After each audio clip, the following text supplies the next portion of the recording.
Hey everyone, thank you very much for tuning in to the Gen Y Investor. I really appreciate it. If you enjoyed the video, please give me a like, and I highly encourage people to drop some comments or questions if they have any down below. I'll definitely be responding to any of them.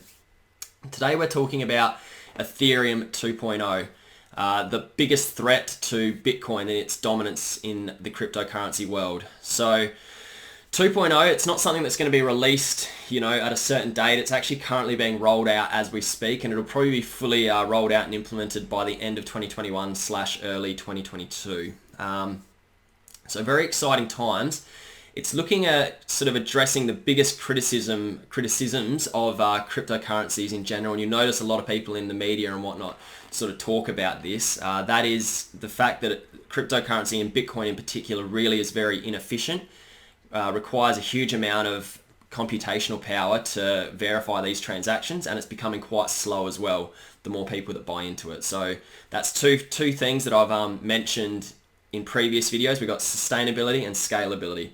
Two things. Scalability is how many transactions the coin can handle per second, and sustainability is how much computational power it requires to verify these transactions. So two very important things that Ethereum 2.0 are looking at addressing, and we'll talk about that in a minute. And then thirdly, you'll also note they're looking to improve their security, which is just so people can feel more safe and secure when they're sending and buying and selling these coins. So let's head over to the slides and we'll sort of have a look at some of these processes that they're looking to implement to address those three key factors.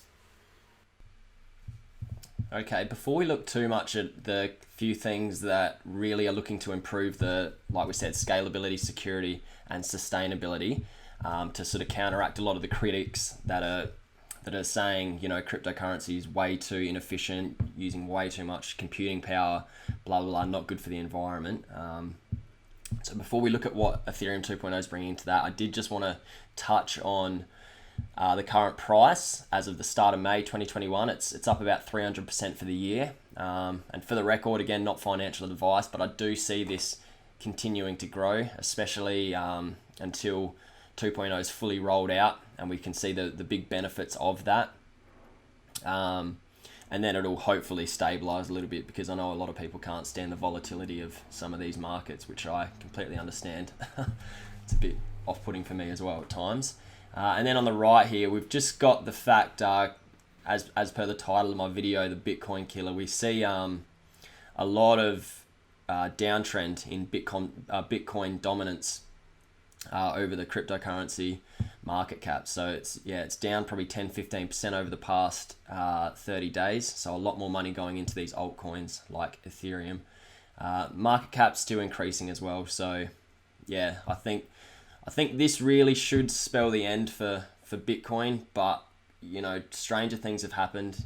Something like Doge that's got a huge market cap doesn't have anything on things like Ethereum or Cardano or Algorand. So it's a bit hard to predict at times what'll happen with Bitcoin and whatnot. It is such a bully of the cryptocurrency world, but I'm hoping common sense prevails and things like Ethereum and Cardano really take its place as the most dominant cryptocurrencies. So these next few slides, I'm not going to read them. If you're a really, if you're a diehard crypto fan, feel free to pause this and read it. This is just straight off the Ethereum website, so you can go and have a read yourself. These are just a couple of the nice quotes I found about sharding. But yeah, again, let's just keep in mind, long story short, something of splitting a database horizontally to spread the load. Spreading the load makes it a lot more sustainable, a lot less computing power required, and also good for security as well. Increases the security because it's more decentralized. So yeah, sharding, that's one little thing that they're bringing out. And then the next one is they're adding a proof of stake instead of a proof of work mechanism. Now, proof of work is brilliant, and I do love the idea of it. And when Bitcoin first came out, it was certainly revolutionary and very impressive. But again, we see that the issue of proof of work is that it just isn't sustainable or scalable. It's you're needing massive computers to sort of mine these coins now, and it's really becoming very slow as well. The more people that buy in and make transactions. So proof of stake, yeah, this is an upgrade. Have a read of that if you want to. I'm not gonna waste your time, but if you're really interested, yeah, give it a pause and have a read. Just again, much more efficient, and yeah, you're hoping it's more secure as well. That is a little bit of a con of the proof of stake. It's not really tried and tested like proof of work is, but TBA, it seems very promising. So I'm pretty bullish on it, that's for sure. And I guess we'll see where it goes in the future. But it's coming out. It's being rolled out as we speak. So yeah, hopefully, you know, a lot of cryptocurrency critics will be silenced when this is all rolled out. Ethereum, yeah, becomes the major coin just because of its, you know, it's got the smart contracts as well. I think it's far superior to Bitcoin. So yeah, let's be interesting to see how it all turns out. But yeah, like I said, I'm thinking it'll keep on going up.